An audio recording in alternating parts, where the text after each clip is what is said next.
tok magu bedu se bedo kutimo kachako kodi recho te siche makoro ng'anyo nitiere to kori loro duka mari kacha to pani siche moko en hola ma siche moko kochopo misodwe to winjo bed ni chule to jomoko bende wacho ni hola ma kamano kikawe to jomoko bende wacho ni winjo bed ni nitiere omenda michulo mos kata odiochieng' kodiochieng' bitiek hola ma kamano e kinde ma ng'anyo nitiere to siche moko ikawo hola ere kaka itimo to odiochieng' no to onge kata ohala moramora ma iloko recho.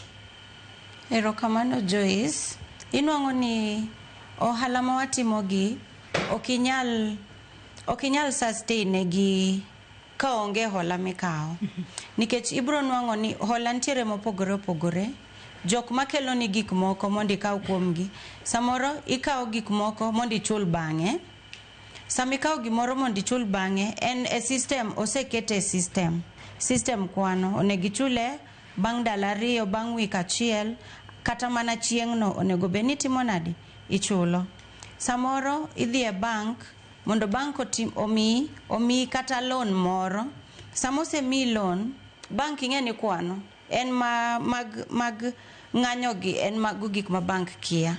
Kochopo no onego beni tarik 5 onego beni chulo loan ong'ado ka onge to interest medore ineno. Koro nwang' challenge ma wayudo kuom jok makelonwa gik moko nikech kochopo chieng' no to system osetima ng'ono oseng'ado inwang'o ka koro mondo mi chaki ikaw gimoro iketi kaka jagowi marach neno.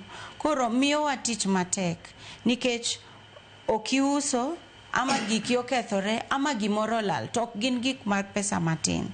Koro miyo wa tich matek nikech koro profit manone giyudi gima none giyude wiecha inwango ki most of the time ichulo go ang'owa ichulo go interest. Koro miyo wa tich matek nikech ang' ni tem samoro chuni kaka week wawach ni kaka May June dwe mar 6 ne rach kabisa nikech Tuesday tich ariyo en ng'anyo tich ang'wen en ng'anyo tich abich en holiday kidhie week moro. Koro inwango ka June ne watiyo wacha ni ndalo 20 nikech pok iketo ngeso gi Jumapil ndalo 20. Koro miyo chuni mondi ichaki hol kamoro mondi iduog ichul mondo kik keth usiano ma untiere go gi supply. To supply bende ber kiloso godo siep mar mondo misichemo kata kimoko to nyalo konyi